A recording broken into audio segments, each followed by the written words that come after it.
Why is the style of public evangelicalism so important? And what should we do when convicted civility or uncommon decency fail us in the achievement of our substantive goals, when the uncivil and indecent can be so temptingly effective? Yeah. Good questions. Well, you know, I got my start in all of this as I'm a product of the 60s.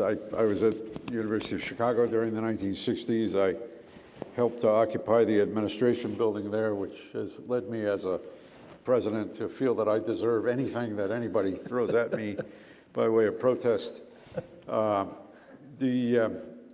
the first book I ever wrote was called Political Evangelism, which was a call for evangelicals to get involved in political life. It's hard for people to remember that there was a time when the more liberal types criticized us for not being involved. We were relatively silent during the civil rights movement, and when we weren't silent, we often said the wrong things. We were certainly inactive by way of critiquing the war in Vietnam.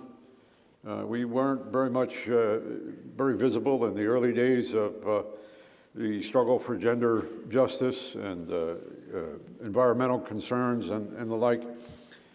So, and there was a basic theological and spiritual infrastructure that nurtured that passivity, that conformity to the political and economic status quo. Some of it had to do with a lot of proof texts, you know, that when Ron Sider and Jim Wallace and I were going around preaching evangelical activism in the early 70s, you know, people would say things like, "Let the powers that be ordained of God," or Jesus said, "Render unto Caesar that which is Caesar," or "The poor you will always have with you," as if Jesus was saying, make sure you always have some poor people around, you know. And so there was a kind of proof texting, and people even quoted things that sounded like they might be in the Bible, but really weren't. You know, God helps those who help themselves, and things of that sort. So there's a lot of proof texting and a lot of cliches that reinforce the spirit of political and social and economic passivity, conformity to the status quo. So we argued that Christians ought to be involved. Well, they got involved. So right around 1979, 1980, suddenly we had the moral majority. You know, people who had adopted a theology and a spirituality of minority status, a cognitive minority on the edges of culture, waiting for the Lord to return. In the meantime, our job was to get people ready for heaven. And so we sang, "This world is not my home. I'm just a passing through. My treasures are, you know, and the angels beckon me," and all of that. Suddenly started singing, "Shine, Jesus, shine, fill this land with the Father's glory." But there wasn't a lot of theology that went into that. There was just a kind of a new sense that we might be able to grab power and make some things happen. And some of it had to do with the sexual revolution, which motivated a lot, I think, of the early moral majority kind of activism.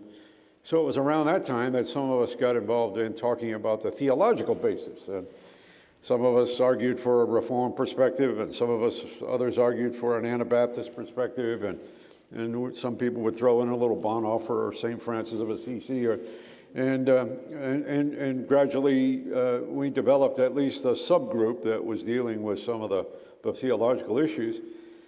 I personally became convinced that just getting involved, and even getting involved with a kind of theological basis, wasn't enough.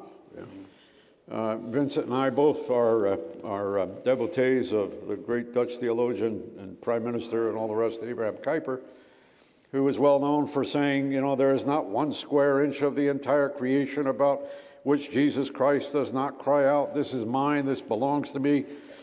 And a lot of evangelicals suddenly discovered that kind of thing, and the proclamation was, "And let's go out and conquer those square inches in the name of Jesus." And so there was a kind of triumphalist activism that says we got to reclaim this land for Jesus, and we're going to go back to our Christian origins and all the rest. And consequently, there was a kind of triumphalist, arrogant, and anti-pluralist mentality.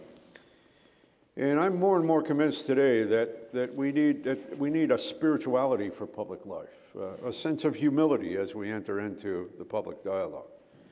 that we need to stick to our convictions about what the scriptures teach about sexuality, but not with an arrogant, like we're the pure people and there are all those wicked people out there who do all those terrible things, but that we're all involved in the brokenness of a fallen world. And the difference between us and other people is that we know where to go with our brokenness, and that is to the cross of Jesus Christ. And that's why, as Dwayne pointed out, at the heart of the Evangelical Manifesto was a call for evangelicalism to define itself primarily in a very central way, with a call for people to go to Calvary and to have the burden of their sin and guilt lifted at Calvary through the atoning work of Jesus Christ. And that's at the heart of it all.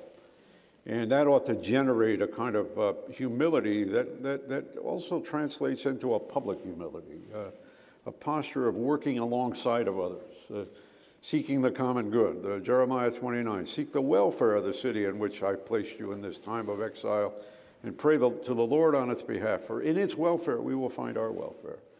And that's a call that comes to us today, but it's a working alongside of. It's not claiming the final victory that'll only come when the Lord returns. And in the meantime, we do what we can, where we are, where God has placed us, with the resources available to us. And also acknowledging, as John Howard Yoder always insisted, that we live in the time of God's patience, and we await the final victory.